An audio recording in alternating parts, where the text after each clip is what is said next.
हमारे धर्म संस्कृति में जो भी परंपराएं हैं उनका बहुत बड़ा गहरा रहस्य है, बहुत बड़ा कारण रहा है। जैसे हमारे धर्म में दिया जलाना एक परंपरा है, घरों में डेली दिए जलते हैं।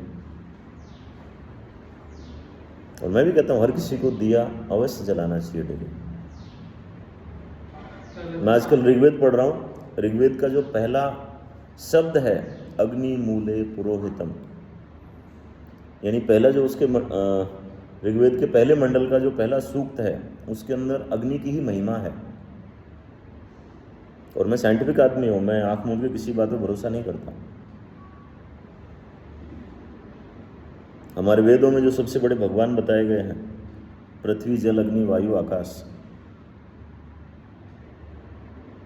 परमात्मा, भगवान के शारीरिक रूप अलग होते हैं, वो ठीक है, मैं उनको ज़्यादा बात नहीं कर रहा।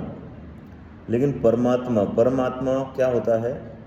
जिसका कोई ना साइज, ना शेप, ना कलर, ना टेक्सचर, ना लंबाई, ना चौड़ाई, ना ऊंचाई, ना गहराई, यानी जो इन सब चीज़ों से परे है, जो टाइम से भी परे है, जो हमारी इंद्रियों से परे है, हमारी सोच से, समझ से, बुद्धि से, ज्ञान से, विवेक से, चेतना से भी जो परे है, वो परमात्मा है। उसका कोई नाम भी नहीं दिया जा सकता। तो वो परमात्मा पहली बार जो अभौतिकीय रूप था उससे भौतिकीय रूप में आया, या बना, या चेंज हुआ, या ट्रांसफॉर्म हुआ, या रूपांतरित हुआ। तो पहला रूप जो बना था वो था अग्नि। और अगर हम साइंस के हिसाब से भी सोचें तो पृथ्वी की उत्पत्ति सूर्य से हुई है, और सूर्य एक आग का गोला है। अग्नि को पहला भौतिकीय भगवान, भौतिक भगवान माना गया है। यानी कि जो अभौतिकीय परमात्मा है पहली बार अग्नि के रूप में रूपांतरित हुआ। और अग्नि की क्या खासियत है? अग्नि को अगर समर्पित कर देते हैं हम किसी भी चीज़ को, तो उसको जला के वो भौतिकीय रूप को अभौतिकीय रूप में परिवर्तित कर देती है।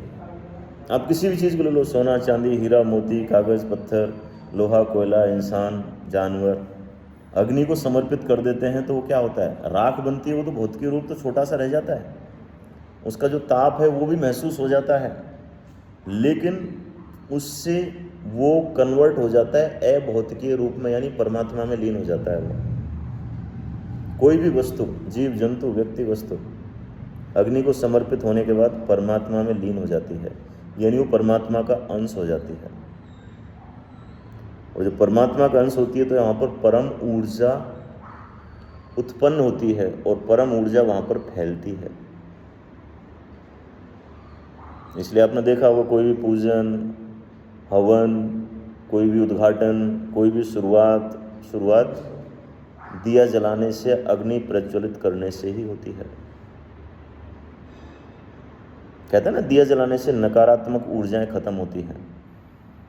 मैं नकारात्मक ऊर्जा पे बिलीव नहीं करता। हाँ, मैं ये ज़रूर मानता हूँ कि कई जगह ऊर्जा की कमी होती है। यानी ऊर्जा की कमी का मतलब ऊर्जा का अभाव, अभाव का मतलब वहाँ पर वो नेगेटिव स्टेट में है। और नेगेटिव स्टेट में अगर वहाँ पे हम दिया जलाएंगे तो दिया जलता है घी का या तेल का, तो वहाँ पर उसकी ऊर्जा जो रिलीज होगी वो ऊर्जा वहाँ पर फैलेगी। तो यानी वहाँ पर जो ऊर्जा की कमी थी वहाँ पर ऊर्जा की अधिकता होने लग जाएगी। इसलिए आपने देखा होगा अलाव के आसपास बैठते हैं तो बातें कुछ ज़्यादा इंटीमेसी वाली होती हैं। हवन में जब बैठते हैं तो एक ऊर्जावान महसूस करते हैं। तो बड़ा साइंटिफिक धर्म रहा है हमारा सनातन धर्म। ऋग्वेद में भी बहुत अच्छी तरीके से इसका एक्सप्लेन किया गया है। इसलिए आप सब लोग दिया अवश्य जलाएं। मोमबत्ती नहीं, दिया। अगरबत्ती नहीं, दिया। घी का जला लें, तेल का जला लें, मिट्टी का तेल का नहीं, घी का जला लें, तेल कोई सा भी हो, सरसों का हो, तिली का हो, चमेली का हो, दिया अवश्य जलाएं।